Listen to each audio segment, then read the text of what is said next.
नमस्कार। आज की इस वीडियो में है W.H. ऑडेन की कविता the shield of Achilles. Achilles वही है जो कि होमर के महाकाव्य इलियड का हीरो था। एक्लीज वही है जिसके ऊपर एक इडियम है जो आपने याद किया होगा, एक्लीज हील, यानी किसी व्यक्ति का वीक पॉइंट एक्लीज हील कहलाता है। एक्लीज की माँ ने उसको बचपन में टांग पकड़ के स्टाइक्स नदी में डुबो दिया था, मतलब मारने के लिए नहीं बल्कि उसकी बॉडी एडेमेंट बनाने के लिए। स्टाइक्स रिवर में डुबो के उसने अपनी बेटे की बॉडी को एडेमेंट बना दिया, यानी किसी तीर तलवार भाले से उसकी बॉडी को नहीं छेदा जा सकता था। लेकिन क्योंकि टांग पकड़ के उसको डुबोया था तो उसकी जो हील थी, उसकी जो पैर की एड़ी थी, वो कमज़ोर रह गई थी। और जब ट्रोजन वॉर हुआ तो पेरिस ने एक्लीज की हील में तीर मारा था, जिसकी वजह से उसकी डेथ हुई। तो एक्लीज हील किसी का वीक पॉइंट होता है।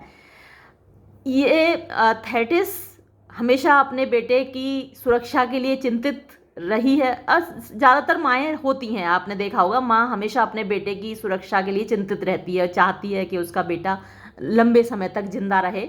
हालांकि थेटिस को दो ऑप्शन मिले थे कि वो चाहे तो अपने बेटे के लिए एक लंबी ज़िंदगी मांग सकती है, और लेकिन उसका कोई नाम नहीं होगा, वो फेमस नहीं होगा, उसको इतिहास में नहीं जाना जाएगा। और चाहे वो अपने बेटे के लिए एक छोटी ज़िंदगी मांग सकती है और वो छोटी ज़िंदगी ऐसी होगी कि उसको इतिहास में याद रखा जाएगा, वो फेमस होगा। तो उसने छोटी ज़िंदगी चुनी अपने बेटे के लिए। उसकी लाइफ भले ही छोटी हो लेकिन लोग उसको याद रखें।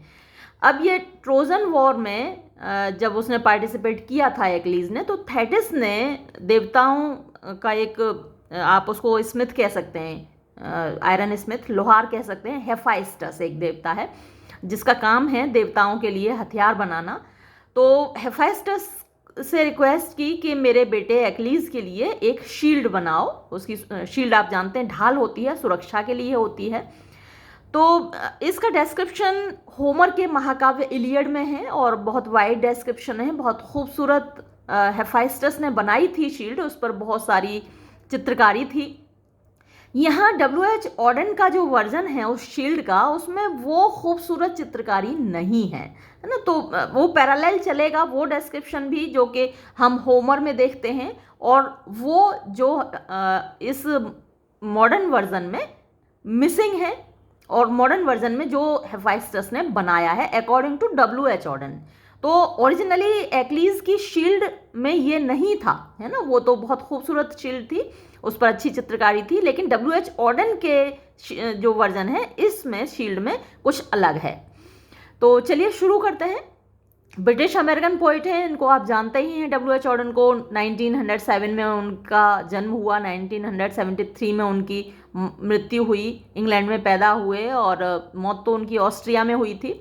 उनके पास इंग्लैंड और अमेरिका दोनों की सिटीजनशिप थी, यानी पैदा इंग्लैंड में हुए थे तो इंग्लैंड की सिटीजनशिप थी, बाद में अमेरिका की सिटीजनशिप ले ली, तो वो ब्रिटिश अमेरिकन पोइट कहलाते हैं। चलिए शुरू करते हैं। She looked over his shoulder for vines and olive trees, marble well-governed cities, and ships upon untamed seas, but there on the shining metal his hands had put instead an artificial wilderness and a sky like lead.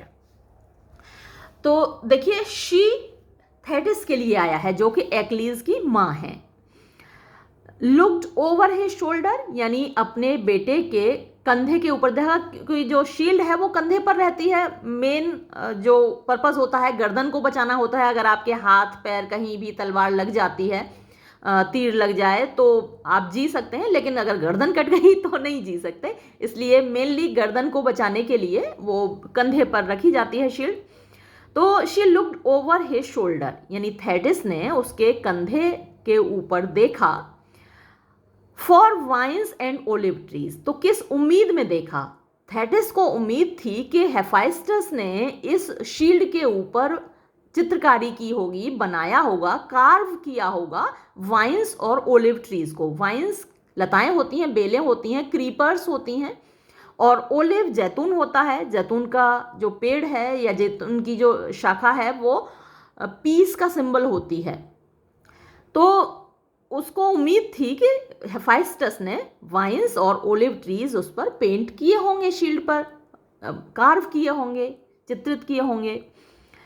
Marble well governed cities, और क्या बनाया होगा और किस उम्मीद में उसने देखा शील्ड की तरफ? मार्बल के यानी संगमरमर के वेल गवर्न्ड, यानी जो अच्छे से गवर्न हो ऐसे सिटीज, शहर। तो जो वेल गवर्न्ड सिटीज होते हैं उनमें पीस होती है, शांति होती है, अच्छे बने होते हैं, संगमरमर के हैं और वेल गवर्न हैं तो पीसफुल सिटीज। तो वो देखने में खूबसूरत भी होंगे, जहाँ शांति होती है वहाँ समृद्धि होती है, प्रॉस्पेरिटी होती है। तो ऐसा कोई शहर उस पर पेंट किया होगा। अगर आपने odd on a Grecian earn पढ़ी है, मैंने वो अपलोड की है, अगर आप देखना चाहें वो वीडियो देख सकते हैं। तो वहाँ ग्रीशियन अर्न पर भी कुछ ऐसी तस्वीरें पेंटेड हैं, अलग अलग तस्वीरें पेंटेड हैं। तो वैसी ही पेंटिंग के लिए, वैसी ही तस्वीरों की उम्मीद में थेटिस ने इस शील्ड को देखा। And ships upon untamed seas, और उसको क्या उम्मीद थी और क्या पेंटेड होगा वहां पर? शिप्स माने पानी के जहाज, अपॉन ऊपर, किसके ऊपर? Untamed seize. टेम माने पालतू बनाना होता है, टेम्ड मीन्स कंट्रोल्ड और अनटेम्ड अनकंट्रोल्ड। तो जो समुद्र है, ओशंस हैं, उनको कौन कंट्रोल कर पाया है? वो तो अनियंत्रित हैं, आज़ाद हैं।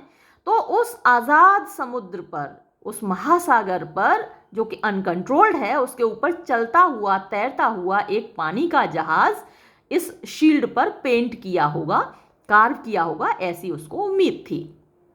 But there on the shining metal, लेकिन वैसा वहां नहीं है। क्या है वहां पर? There on the shining metal, उस चमचमाती हुई मेटल पर, मेटल धातु होती है, तो उस मेटल पर उसने क्या पेंट किया है? His hands had put instead. His hands माने हेफाइस्टस के हैंड्स, अभी बाद में नाम आएगा इसी पोएम में उसका। अगर आपको स्पेलिंग में कोई दिक्कत हो तो आप उसको नोट कर लीजिएगा। His hands had put instead, तो हेफाइस्टस के हाथों ने, पुट माने कार्व किया था, वहां पे पेंट किया था, इंस्टेड माने इसकी बजाय। तो उसको उम्मीद थी कि ये सब कुछ पेंट किया होगा, लेकिन हेफाइस्टस ने ये सब पेंट नहीं किया, बल्कि उसकी जगह क्या पेंट किया है? An artificial wilderness. आर्टिफिशियल माने जो नेचुरल नहीं है, बनावटी। विल्डरनेस होता है बीहड़, जंगल, मतलब बिल्कुल खालीपन, सूनापन, बंजर जमीन। तो एक नकली विल्डरनेस यानी हीथ आप कह सकते हैं, बंजर, बीहड़, वो उसने वहां पर पेंट किया है। एंड अ स्काई, और एक आकाश उस पर कार्व किया है, लाइक लेड, लेड के जैसा। लेड डार्क है, होता है, सीसा धातु है। तो जो डार्कनेस है वो एक सिंबल, आप डेस्पियर का उसको कह सकते हैं ना, निराशा का सिंबल होती है। तो वैसा कुछ निराशा से भरा हुआ उसने वहां पर पेंट किया। आप आकाश को देखिए, कैसा चमचमाता हुआ नीला साफ आसमान, कितना अच्छा लगता है ना। लेकिन डार्क स्काई वो निराशा भर देता है। जो लाइट है, ब्राइटनेस है, वो हमेशा उम्मीद जगाती है, आशा की किरण होती है, और डार्कनेस हमेशा निराशा का सिंबल होता है। तो वैसा उसने स्काई वहां पर पेंट किया है। नेक्स्ट देखिए, ये साथ में कंट्रास्ट चलता रहेगा, आप देखते जाएंगे हर स्टेंजा में। अ प्लेन विदाउट अ फीचर, तो उसने जो पेंट किया है वहां पर, अ प्लेन माने मैदान है, विदाउट अ फीचर, विदाउट बिना, अ फीचर यानी वहां कोई भी फीचर नहीं है। जो धरती है उसके फीचर्स क्या होते हैं? पेड़ पौधे, फूल पत्ती, पहाड़, नदियाँ, झरने, तो ये सारे धरती के फीचर्स होते हैं। लेकिन यहाँ जो उसने पेंट किया है, एक प्लेन, एक मैदान है, विदाउट अ फीचर, जिसमें कोई फीचर ही नहीं है, ना कहीं पहाड़ दिख रहा है, ना कोई पेड़, ना पौधा, ना फूल, ना पत्ती, कुछ भी नहीं दिख रहा। बेयर माने नंगा, बिल्कुल खाली। एंड ब्राउन, और ब्राउन कलर का है, कत्थई रंग का है। No blade of grass, blade माने तिनका, ऑफ ग्रास घास का, यानी पेड़ और पौधे, फूल पत्तियां तो छोड़िए, घास का एक तिनका तक उसने पेंट नहीं किया है। No sign of neighbourhood, sign मतलब कोई नामो निशान नहीं है, नेबरहुड अड़ोस पड़ोस का। तो जैसे घर होते हैं अगल बगल, कहीं कोई झोंपड़ी है, कहीं कोई घर है, कहीं कोई नगर है, ऐसा कुछ भी उसने पेंट नहीं किया, कोई नामो निशान नहीं है अड़ोस पड़ोस का, नेबरहुड का। फिर नेक्स्ट देखिए, नथिंग टू ईट, और वहाँ कुछ खाने के लिए भी नहीं है, and nowhere to sit down, और कोई भी ऐसी जगह नहीं है जहाँ पर बैठा जा सके। आप कहीं बैठते हैं तो ये देखते हैं कि भाई कहीं टीला हो, बैठने की जगह हो, कहीं छाया हो, पेड़ की छाया हो, तो ऐसी जगह बैठेंगे ना। अब वहाँ कुछ बना ही नहीं है तो कोई भी वहाँ बैठने की जगह नहीं है। येट, फिर भी, कॉन्ग्रीगेटेड माने इकट्ठा हुए हैं, ऑन इट्स ब्लैंकनेस, इस खाली जगह पर। तो जो प्लेन है वो खाली है, ब्लैंक है, तो उसके खालीपन में भी इकट्ठा हो रखे हैं, स्टूड, खड़े हुए हैं, एन अनइंटेलिजिबल, अनइंटेलिजिबल जिनके बारे में हम कुछ जान नहीं सकते, है ना। इंटेलिजिबल जिनके बारे में जान सकते हैं, अनइंटेलिजिबल जिनके बारे में हम नहीं जान सकते। मल्टीट्यूड, मल्टीट्यूड माने बहुत सारे लोग, एक क्राउड, तो जिनके बारे में हम कुछ नहीं जानते, ऐसे लोगों का एक भीड़ इकट्ठी है वहाँ पर। अ मिलियन आईज, 1 मिलियन आंखें, तो मिलियन में 10 लाख होते हैं, तो 10 लाख आंखों के लिए कम से कम 5 लाख लोग होने चाहिए। हर आदमी की 2 आंखें हैं, तो वहाँ करीब 5 लाख लोग खड़े हुए हैं। A million boots in line, अच्छा अब ये 1 मिलियन बूट्स हैं, एक आदमी 2 बूट पहनता है, तो इसका मतलब 5 लाख सैनिक वहाँ खड़े हुए हैं। अ मिलियन बूट्स यानी 5 लाख, सॉरी मिलियन तो 10 लाख हुआ, तो 5 लाख लोगों ने 10 लाख बूट्स पहन रखे हैं, इन लाइन, और वो एक लाइन में खड़े हुए हैं, कतार में खड़े हुए हैं। तो जब सेना खड़ी होती है तो लाइन में अटेंशन की मुद्रा में खड़ी होती है। विदाउट एक्सप्रेशन, बिना किसी एक्सप्रेशन के, तो जब आप अटेंशन की मुद्रा में खड़े होते हैं, जब आर्मी खड़ी होती है तो कोई एक्सप्रेशन नहीं होता, एकदम सामने नजरें होती हैं। विदाउट एक्सप्रेशन, बिना किसी एक्सप्रेशन के, कोई हाव भाव नहीं है उनके चेहरे पर। Waiting for a sign, waiting माने वो इंतजार कर रहे हैं, फॉर अ साइन सिग्नल के लिए, कि उनको सिग्नल मिले, कमांड मिले कि भाई किधर जाना है, किस पे अटैक करना है, क्या करना है, तो सेना इंतजार में खड़ी हुई है। नेक्स्ट स्टेंजा देखिए, आउट ऑफ द एयर यानी हवा में से, अ वॉइस एक आवाज, विदाउट अ फेस बिना एक चेहरे के। तो जैसे वायरलेस पे घोषणा होती है, वायरलेस पे आवाज आती है, चेहरा तो होता नहीं है कौन बोल रहा है, तो वैसे ही एक आवाज हवा में आई जिसका कोई चेहरा नहीं था। प्रूव्ड, उसने साबित किया, उस आवाज ने, बाय स्टैटिस्टिक्स, तो स्टैटिस्टिक्स सांख्यिकी होती है, कुछ आंकड़े होते हैं, कुछ डाटा होता है, तो कुछ आंकड़ों के आधार पर उस आवाज ने साबित किया, प्रूव किया, दैट कि सम कॉज, कोई वजह, वॉज जस्ट माने न्याय संगत थी, यानी कोई ऐसी वजह थी, कोई ऐसा कारण था जो जस्ट था यानी लॉजिकल था, जिसके खातिर आप जान दे सकते हैं, जिसकी खातिर आप लड़ सकते हैं, खून बहा सकते हैं। तो उस आवाज ने ये साबित किया डाटा के आधार पर, आंकड़ों के आधार पर।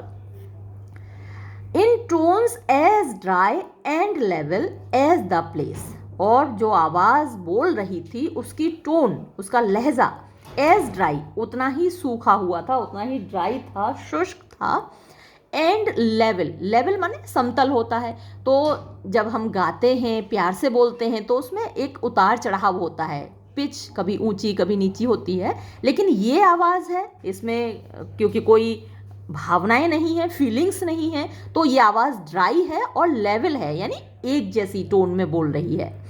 एज द प्लेस, और वो ऐसी ही लेवल थी जैसी कि वो जगह थी, जैसा कि ऊपर बताया जा चुका है, ये प्लेन था, मैदान था, तो लेवल था, होता है मैदान, ना उसमें पहाड़ हैं, ना गड्ढे हैं, ना पेड़ हैं, पौधे हैं, तो वैसी ही ये आवाज़ थी जैसा कि ये जगह थी। नो वन वॉज चीयर्ड, किसी ने किसी को चीयर अप नहीं किया। लोग विश करते हैं ना, एक दूसरे से अलग होते हैं या आगे बढ़ते हैं, तो कोई किसी को चीयर अप नहीं कर रहा, कोई किसी को विश नहीं कर रहा कि हाँ भाई ये कहते हैं, वो करते हैं, कितनी अच्छी बात है, हम ये जा रहे हैं, तो ऐसा कोई बातचीत उन लोगों में नहीं हुई, कोई चीयर अप नहीं हुआ। एंड नथिंग वॉज डिस्कस्ड, और कुछ भी डिस्कस भी नहीं किया गया कि भाई जो हम करने जा रहे हैं वो सही है या गलत है। आप एग्ज़ाम देने जाते हैं तो आपस में डिस्कस करते हैं ना कि भाई ये क्वेश्चन आ सकता है, ये आ सकता है, ये इंपॉर्टेंट है, ये कर सकते हैं, तो वैसा कोई डिस्कशन भी नहीं हुआ और कोई चीयर अप भी नहीं किया। जैसे आप एग्जाम में बैठते हैं तो बोलते हैं बेस्ट ऑफ लक भाई, है ना, ऑल द बेस्ट ऐसे बोलते हैं, तो ऐसा भी किसी न किसी को कुछ नहीं बोला। Column by column in a cloud of dust, C repeat हो रहा है तो एलिटरेशन है बहुत सुंदर सा। कॉलम बाय कॉलम यानी एक के बाद एक कॉलम, तो जो सेना की टुकड़ियां होती हैं एक एक कॉलम में खड़ी होती हैं, तो एक एक कॉलम करके वो टुकड़ी आगे बढ़ने लगी आर्मी की। इन अ क्लाउड ऑफ डस्ट, तो जब आर्मी चलेगी तो धूल उड़ेगी। अब क्योंकि यहाँ तो घास फूस कुछ भी नहीं है, एक ऊपर बताया ही था कि घास का एक तिनका भी नहीं है, तो यानी वो जो मैदान है वो एकदम ड्राई है। और जब आर्मी 5 लाख की उस पर चलेगी तो धूल के गुबार उड़ेंगे, बादल उड़ेंगे।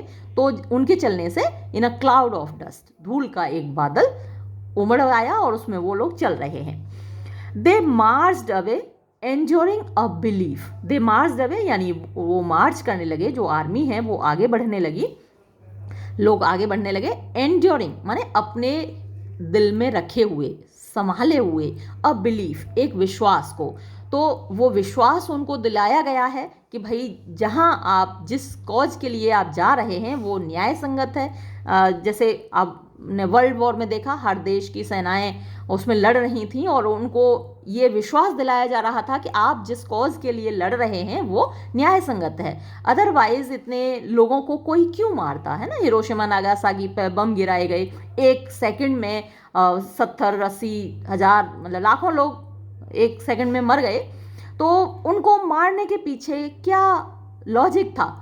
कोई लॉजिक उनको विश्वास दिलाया गया होगा ना, जिसने ऊपर से जिस सोल्जर ने बम गिराया हिरोशिमा के ऊपर या नागासाकी के ऊपर, तो उसको पहले इस बात का विश्वास दिलाया गया होगा ना कि इन लाखों लोगों को मारना जस्ट है, लॉजिकल है, न्याय संगत है, तभी तो उसने गिराया, वरना वो क्यों गिराता।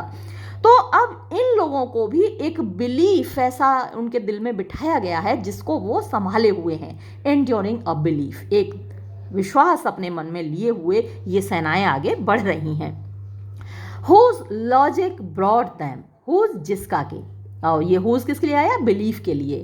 तो उस बिलीफ का लॉजिक यानी तर्क, ब्रॉड दैम उनको ले गया समवेयर एल्स, किसी दूसरी जगह, टू ग्रीफ दुख की ओर। तो आप घायल होते हैं, ऐसा तो है नहीं कि हमेशा आप दूसरों को ही मारें, दूसरों को ही घायल करें, आप भी तो घायल होंगे ना युद्ध में। तो आप घायल होंगे तो भी आपको ग्रीफ होगा, ग्रीफ माने दुख होता है, पेन होता है। और अगर आप मर रहे हैं तो भी आपको ग्रीफ होता है। तो अपनी घर से दूसरी जगह वो लोग गए, समवेयर एल्स वो गए टू ग्रीफ, और वहाँ उन्होंने दुख प्राप्त किया। किस लिए? क्योंकि उनको बताया गया था कि कोई कॉज है, कोई वजह है जो कि जस्ट है, और ये उनको कन्विंस किया गया, ये उनको विश्वास दिलाया गया। अब आगे देखते हैं। She looked over his shoulder, she फिर से वही थेटिस के लिए आया है, नोट कर लीजिए आप, THETIS, थेटिस नाम है एक्लीज की माँ का। She looked over his shoulder, तो थेटिस ने उसके कंधे पर देखा। फॉर रिचुअल पाइटीज, रिचुअल धार्मिक क्रियाकर्म होते हैं, है ना, जैसे आप यज्ञ करते हैं, हवन करते हैं, आरती करते हैं, पूजा करते हैं, हम लोग करते हैं, मतलब हिंदू लोग हम सभी ये काम करते हैं। मुस्लिम्स अलग वो नमाज पढ़ते हैं, उनके अपने पूजा पद्धति होती है, क्रिश्चियंस अलग पूजा पद्धति है। तो अब उसने देखा कि कुछ ऐसा पेंट किया होगा जैसा कि आप ओडोना ग्रीशियन अर्न में भी देखते हैं, वहाँ पर एक गाय की बछिया ले जाई जा रही है बलि चढ़ाने के लिए, वहाँ पर भी रिचुअल्स हो रहे हैं ओडोना ग्रीशियन अर्न पर। तो वैसा ही कुछ सीन उसने कार्व किया हो, ऐसा देखने के लिए इस उम्मीद में थेटिस ने फिर से देखा। फॉर रिचुअल पाइटीज, पायस पवित्र होता है, तो पाइटीज यानी पवित्र काम, धार्मिक काम। तो कुछ धार्मिक काम होते हुए उसने पेंट किए होंगे इस मतलब शील्ड पर, इस उम्मीद में उसने फिर देखा। वाइट फ्लावर गार्लैंडेड हेफर्स, और ये सीन वहाँ भी था ग्रीशियन अर्न में, वहाँ भी एक हेफर माने बछिया होती है गाय की, और उसको सजा के ले जाया जा रहा है बलि देने के लिए। तो ऐसा ही कुछ सीन पेंट किया होगा कि वाइट सफ़ेद फ्लावर गार्लैंड यानी फूलों के हार पहने हुए हेफर्स, बछिया वहाँ पर पेंट की होगी जो बलि के लिए ले जाई जा रही होगी। लाइबेशन एंड सेक्रीफाइस, तो लाइबेशन क्या होता है? जैसे हम लोग अभिषेक करते हैं ना, जैसे शिवलिंग का हम अभिषेक करते हैं, उस पर जल चढ़ाते हैं। तो यहाँ भी जो बछिया की बलि दी जाती है, तो उससे पहले उसको ये लोग तो वाइन चढ़ाते हैं। अगर आप ओडिसी इलियड पढ़ें तो उसमें बलि देने से पहले उसको वाइन से नहलाया जाता है, और बल्कि उसको बलि दे के फिर उस आग में भूना जाता है, फिर उस पर वाइन डाली जाती है, फिर उसको आपस में बांट के खाया जाता है प्रसाद के तौर पर। तो लाइबेशन हो रहा हो, यानी उसका अभिषेक किया जा रहा हो, एंड सेक्रीफाइस, और उसकी बलि दी जा रही हो, ऐसा दृश्य शायद पेंट किया हो उसने, इस उम्मीद में थेटिस ने देखा। बट लेकिन देयर, वहां पर, ऑन द शाइनिंग मेटल, उस चमकती हुई धातु पर यानी शील्ड पर, where the altar should have been, where जहां पर, द आल्टर वेदी होती है जहां पर बलि दी जाती है। हम तो यज्ञ करते हैं, जो हम यज्ञ करते हैं वो वेदी तो होती है, हम उस पर सामग्री चढ़ाते हैं, हवन सामग्री चढ़ाते हैं, घी चढ़ाते हैं, लौंग, जायफल, ये सारी चीज़ें चढ़ाते हैं। लेकिन जो बलि देते हैं वो बलि चढ़ाते हैं वहां पर। Where the altar should have been, जहां वेदी होनी चाहिए थी। शी सॉ, वहां पर उसने देखा, by his flickering forge light, यानी हिज, उसकी यानी हेफाइस्टस की, फ्लिकरिंग माने टिमटिमाती हुई, फोर्ज माने भट्टी होती है, जो लोहार की भट्टी होती है वो फोर्ज कहलाती है, लाइट उसकी रोशनी, तो जो भट्टी की रोशनी है वो टिमटिमाती हुई रोशनी है। तो उस भट्टी की टिमटिमाती हुई रोशनी में उसने देखा, क्वाइट, बिल्कुल, एनदर, दूसरा ही सीन, दृश्य। तो जो उम्मीद थी वो दृश्य तो उसको नहीं दिखा, बल्कि एकदम अलग ही दृश्य उसको वहां पर दिखा। तो क्या दृश्य उसको दिखा, फिर देखिए। Barbed wire enclosed an arbitrary spot where board officials lounged. One cracked a joke, and sentries sweated, for their day was hot. A crowd of ordinary decent folk watched from without, and neither moved nor spoke, as three pale figures were led forth and bound to three posts driven upright in the ground. अब देखिए, अगर आपने थोड़ा सा Christianity के बारे में पढ़ा है तो जीसस क्राइस्ट को जिस दिन क्रूसीफाई किया गया था उस दिन दो और अपराधी थे जिनको जीसस क्राइस्ट के साथ ही क्रूसीफाई किया गया था, यानी टोटल 3 लोगों को उस दिन क्रूसीफाई किया गया था। तो कुछ कुछ ऐसा ही दृश्य यहाँ पर है। तो क्या देखा उसने, थेटिस ने, क्या हेफाइस्टस ने पेंट किया है?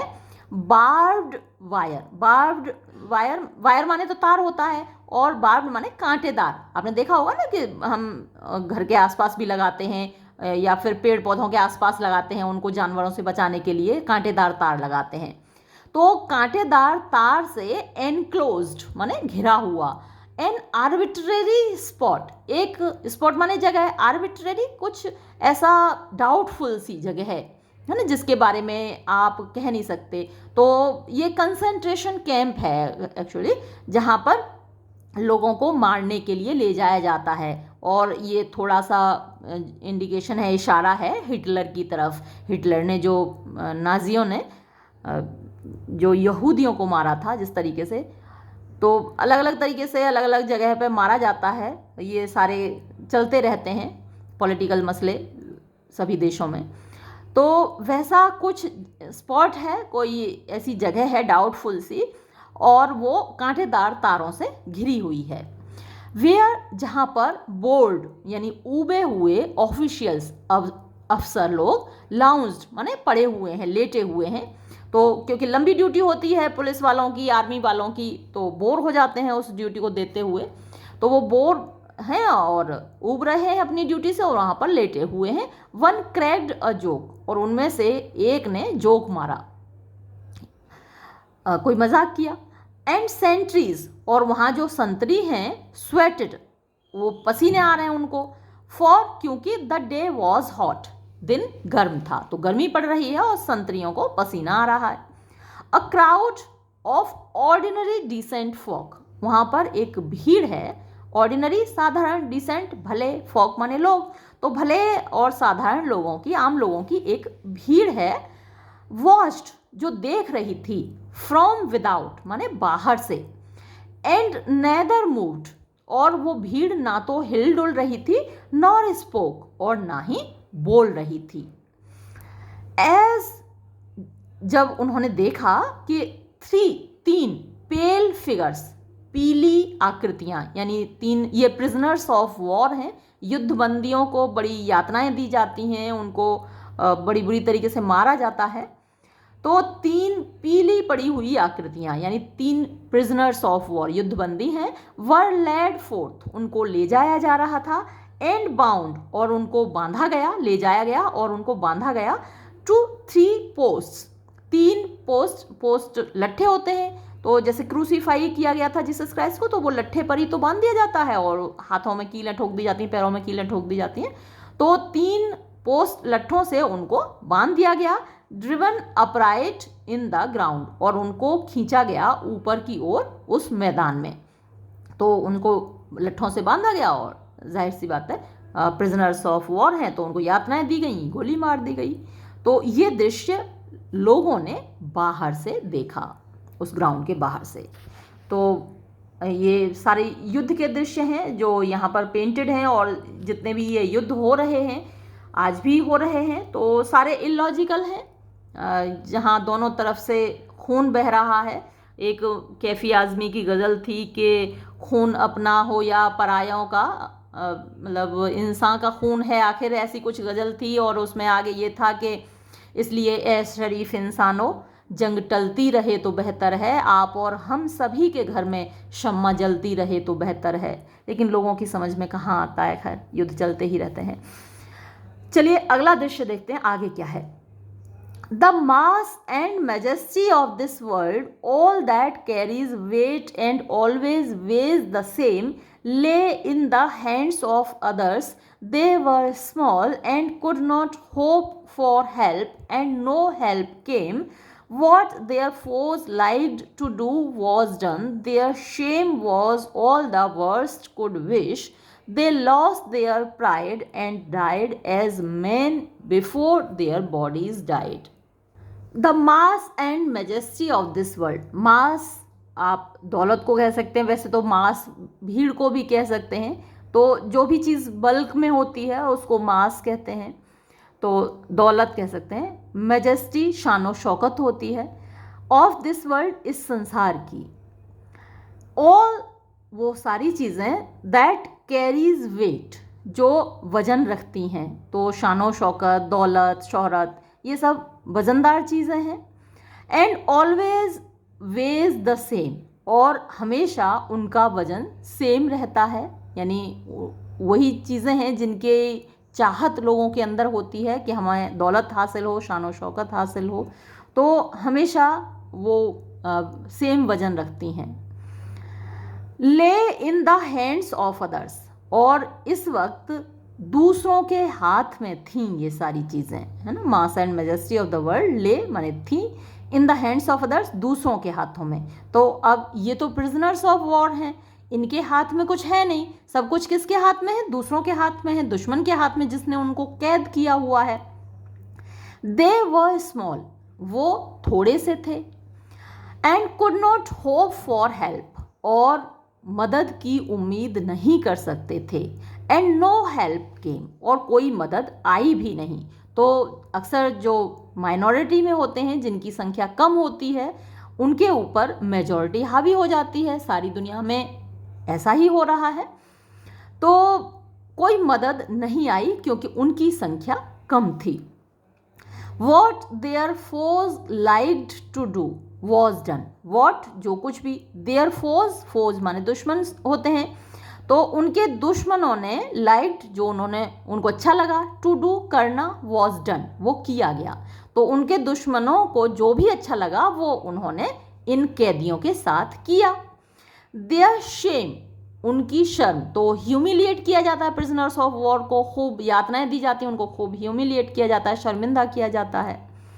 Their shame was all the worst could wish, तो ऑल द वर्स्ट यानी जो ये सबसे बुरा था जो हम विश कर सकते हैं। प्रिजनर ऑफ वॉर होना सबसे बुरी चीज़ है, क्योंकि बहुत यातनाएं दी जाती हैं, बहुत ह्यूमिलिएट किया जाता है। तो ये सबसे बुरी चीज़ थी जो कि विश की जा सकती है। लेकिन अब जब किसी के हिस्से में भाग्य ने डाल दी, भाग्य से किसी के हिस्से में आ गई ये चीज़, तो क्या कर सकता है। दे लॉस्ट देयर प्राइड, उन्होंने अपना गर्व खो दिया। तो जब आप अपनी घर होते हैं, अपनी मातृभूमि पर होते हैं, उस पर आपको गर्व होता है, अपने आप पर आपको गर्व होता है, अपनी ताकत पर गर्व होता है। तो अब उनके पास कोई गर्व नाम की चीज़ थी नहीं। दे लॉस्ट देयर प्राइड, वो अपना गर्व खो चुके थे। एंड डाइड एज मैन, और वो मर चुके थे एज मैन, मनुष्यों के रूप में, पुरुष के रूप में। तो वो बहुत पहले ही मर चुके थे, बिफोर देयर बॉडीज डाइड, यानी उनके शरीरों के मरने से पहले। तो आज तो उनके शरीर को मारा गया है, उनके अंदर का जो मर्द था वो तो पहले ही मर चुका था। जैसे ही वो युद्ध हारे और कैद हुए तो वो तो उसी वक्त मर गए, है ना। तो जो कैदी है उसकी तो डेथ उसी वक्त हो जाती है जब वो युद्ध हार जाता है। नेक्स्ट स्टेंजा देखते हैं। She looked over his shoulder for athletes at their games, men and women in a dance, moving their sweet limbs, quick, quick to music. But there on the shining shield, his hands had set no dancing floor, but a weed-choked field. फिर से उसने देखा उसके कंधे पर, Achilles के कंधे पर, और इस उम्मीद में देखा कि वहाँ एथलीट्स होंगे। एथलीट जो प्लेयर होते हैं फॉर एट देयर गेम्स, और वो स्पोर्ट्स खेल रहे होंगे। तो यूनान में एथलेटिक्स, गेम्स, स्पोर्ट्स, इन पर बहुत जोर दिया जाता था।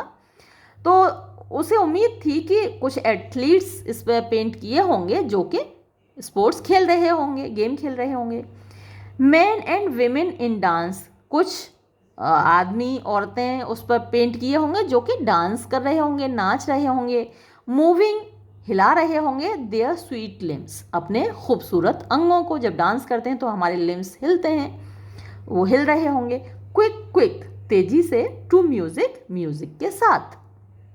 बट लेकिन, देयर, वहाँ पर, ऑन द शाइनिंग शील्ड, उस चमकती हुई शील्ड पर, ढाल पर, हिज हैंड्स, उसके हाथों ने, यानी कि हेफाइस्टस के हाथों ने, had set no dancing floor, कोई डांसिंग फ्लोर तो बनाया ही नहीं था, बल्कि क्या बनाया था, but a weed choked field, एक ऐसा फील्ड, खेत बनाया था जिसमें वीड थे। वीड खरपतवार होते हैं, तो चोक्ड माने भरा हुआ। तो जो खरपतवार होता है वो फसल को नहीं उगने देता, उसको दबा देता है। तो खरपतवार से भरा हुआ एक खेत उसने वहाँ पर पेंट किया था। फिर आगे देखते हैं, आगे क्या है और क्या पेंट किया है। अ रैगिड अर्चन, अर्चन, चलिए पूरा पढ़ लेते हैं फिर देखते हैं। A ragged urchin, aimless and alone, loitered about that vacancy. A bird flew up to safety from his well-aimed stone. That girls are raped, that two boys knife a third, were axiom to him who had never heard of any world where promises were kept, or one could weep because another wept. तो और यहाँ पर क्या है देखिए, जो WH Orton का version है, ये जो ओरिजिनल मैं आपको पहले ही बता चुकी हूँ कि ये WH ऑर्डन का वर्जन है शील्ड का। अ रैगिड अर्चिन, रैगिड मतलब जो चिथड़ों में हो, फटे पुराने कपड़े पहने हुए हो। अर्चिन लड़के को बोलते हैं, छोकरा। तो फटे पुराने कपड़े पहने हुए एक छोकरा, लड़का, एमलेस, जिसका कोई उद्देश्य नहीं है, ना उसको स्कूल जाना है, ना उसको कोई काम करना है, ना उसको लाइफ में क्या करना है, कुछ पता नहीं है, एमलेस है। एंड एलोन, और अकेला है। तो आज के जो महानगरों की ज़िंदगी है वहाँ पर आपको ऐसे बहुत सारे लड़के घूमते हुए मिल जाएंगे। हमारे यहाँ भी मथुरा में अगर आप रेलवे स्टेशन की साइड, बस स्टैंड की साइड, जो रेलवे लाइन है उसके किनारे बहुत सारे एमलेस ऐसे घूमते हुए मिल जाते हैं लड़के। कोई चिलम पी रहा है, कोई कुछ कर रहा है, नशा कर रहे हैं, तो ऐसे बहुत सारे मिल जाते हैं। तो वैसा ही एक सीन यहाँ पर पेंटेड है। तो चिथड़ों में न नहाना न धोना, बदबू मार रही है उनमें से, तो ऐसे लड़के एमलेस, जिनका कोई उद्देश्य नहीं है, और एलोन, उनके माँ बाप भी नहीं है, फैमिली नहीं है, ऐसे ही घूम रहे हैं। लॉइटर्ड माने घूम रहा था।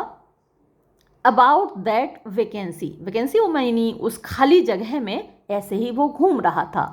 अ बर्ड फ्लू अप, एक चिड़िया उड़ गई, उसने पत्थर उठाया और एक चिड़िया को दे मारा।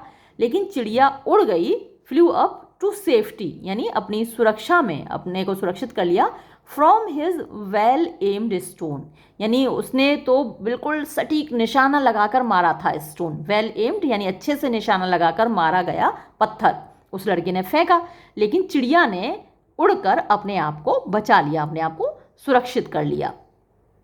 दैट गर्ल्स आर रेप्ड, कि भाई लड़कियां तो होती ही हैं रेप के लिए, उनके साथ तो होना ही चाहिए ऐसा। And that two boys knife a third, अगर दो लड़के हैं तो वो मिलके तीसरे को चाकू मारेंगे ही। वर एक्सियम टू हिम, एक्सियम्स होती हैं कहावतें जो कि ट्रू होती हैं, तो इस लड़के के लिए ये एक्सियम्स थी। जैसे हम कहते हैं कि भाई a little knowledge is a dangerous thing, या ऐसी कहावतें होती हैं, तो वो बहुत मीनिंगफुल होती हैं कहावतें और उनको हम फॉलो करते हैं। लेकिन इस लड़के के लिए, इस एमलेस लड़के के लिए जो कि यूं ही घूम रहा है महानगरों में, उसके लिए एक्सियम्स क्या है? That girls are raped, that two boys knife a third, तो ये उसके लिए एक्सियम्स थी, यानी ऐसा होना कॉमन है। आपने और भी लोगों के मुंह से सुना होगा, आजकल हमारे नेताओं की भी ज़बानें फिसल जाती हैं और वो भी कभी कभी ऐसे बयानात दे देते हैं कि ऐसा तो होता ही रहता है, तो ये कॉमन सी बात है उसके लिए। हु हैड नेवर हर्ड, अब इस लड़के ने कभी नहीं सुना था, ऑफ एनी वर्ल्ड, किसी ऐसी दुनिया के बारे में, वेयर, जहाँ प्रोमिसेस वर केप्ट, वादों को पूरा किया जाता था। तो इसने कभी पढ़ा ही नहीं, कभी सुना ही नहीं कि दुनिया में ऐसे लोग भी होते हैं जो वादे करते हैं, उनको पूरा करते हैं, अच्छे काम भी करते हैं। और वन कुड वीप, और उसने कभी नहीं सुना कि कोई व्यक्ति रो भी सकता है, बिकॉज एनदर वेप्ट, क्योंकि कोई दूसरा रो रहा है, मतलब कि दूसरे के दुख में कोई खुद भी रो सकता है, सिंपैथी रख सकता है दूसरे के दुख से। ऐसी दुनिया के बारे में इस लड़के ने नहीं सुना। तो आज की दुनिया में कितना एलिनेशन है, लोग कितने एक दूसरे से कटे हुए हैं, किसी को किसी के साथ सिंपैथी नहीं है, दया नहीं है, ये W.H. ऑर्डन यहाँ पर बताना चाहता है। खासकर जो वेस्टर्न वर्ल्ड है ना, वहाँ ज़्यादा एलिनेशन है। हमारे भारत में अभी भी थोड़ी सी राहत है, अभी भी लोग एक दूसरे से जुड़े हुए हैं। खासकर आप रूरल एरिया में जाइए, लोग वहाँ पर अभी भी एक दूसरे से जुड़े हुए हैं, एक दूसरे के सुख दुख में साथ देते हैं, शहरों में भी देते हैं। तो लेकिन जो वेस्टर्न वर्ल्ड है वहाँ सेल्फिशनेस कुछ ज़्यादा ही है। अगर आप सुसाइड के आंकड़े देखें, तलाक के आंकड़े देखें, क्राइम रेट देखें, तो वेस्टर्न वर्ल्ड में ज़्यादा है, जबकि वो अपने आप को बड़ा सभ्य मानते हैं, सिविलाइज्ड मानते हैं, एजुकेटेड मानते हैं। हम लोगों को तो दोयम दर्जे का मानते हैं वो लोग। लेकिन क्राइम के मामले में वो हमसे आगे हैं, तलाक के मामले में वो हमसे आगे हैं, और सुसाइड के मामले में वो हमसे आगे हैं। तो भाई हमसे तो आगे हैं ही इस अर्थ में। पैसे वैसे के मामले में तो आगे हैं ही, यूरोपियन कंट्रीज समृद्ध तो हैं, लेकिन और चीज़ों में भी आगे हैं जो मैंने अभी आपको बताए। और अब लास्ट से देखिए, the thin lipped armourer Hephaestus, तो ये इसकी स्पेलिंग है, याद कर लीजिएगा। थेटिस की मैं ये देखो यहीं पर आ गई, दोनों की याद कर लीजिएगा। Hephaestus hobbled away, Thetis of the shining breast cried out in dismay at what the god had wrought to please her son, the strong iron-hearted man-slaying Achilles, who would not live long. The thin-lipped यानी पतले होठों वाला, armourer यानी जो arms बनाता था, हथियार बनाता था, हथियार बनाने वाला, हेफाइस्टस हॉबल्ड अवे, तो ये जो हेफाइस्टस है लंगड़ा है, तो लंगड़ाते हुए वो चल दिया। थेटिस जो कि एक्लीज की माँ है, ऑफ द शाइनिंग ब्रेस्ट, तो वो एक नेरेड है, निम्फ है, तो बहुत गोरी है, शाइनिंग बॉडी है उसकी। क्राइड आउट, वो चिल्लाई, इन डिसमे माने डेस्पेयर में, दुखी होकर, परेशान होकर वो चिल्लाई, at what the god had wrought, कि भाई हेफाइस्टस गॉड, तूने ये क्या बना दिया। हैड रॉट माने उसने क्या ये बना के रख दिया था, टू प्लीज हर सन, उसके बेटे को खुश करने के लिए। और उसका बेटा कौन है? द स्ट्रॉन्ग आयरन हार्टेड, यानी मजबूत लोहे के दिल वाला, मैन स्लेइंग, इंसानों को कत्ल करने वाला, एक्लीज। तो बहुत सारे सैनिकों को वो मार डालता था। जब आप एलियड पढ़ते हैं, एलियड बुक 1 मैंने अपलोड भी की है, वक्त मिले तो पढ़िएगा। तो ये बहुत बहादुर था, बहुत सारे लोगों को मतलब इसकी तलवार के सामने कोई टिकता नहीं था जब ये युद्ध में होता था। तो man slaying Achilles who would not live long, जो लंबे समय तक जिंदा नहीं रहेगा, यानी इस युद्ध के बाद ही वो मारा जाता है। युद्ध खत्म ही हो चुका था जब उसकी डेथ हुई है। तो मैंने जैसा आपको पहले ही बताया कि ये तो उसने थेटिस ने खुद ही चूज़ किया था कि छोटी लाइफ भले ही हो लेकिन वो फेम से भरी हुई हो, लोग उसको जाने इतिहास में। तो मेरा बेटा ज़्यादा दिन तो जिंदा रहेगा नहीं और तूने ऐसी शील्ड उसके लिए बना के रख दी है, ये देखकर वो उसे बड़ा निराशा हुई, बहुत गुस्सा आया और वो चिल्लाई दुख में। तो ये पोइम यहाँ समाप्त होती है, वीडियो भी हम यहाँ ख़त्म करेंगे। धन्यवाद।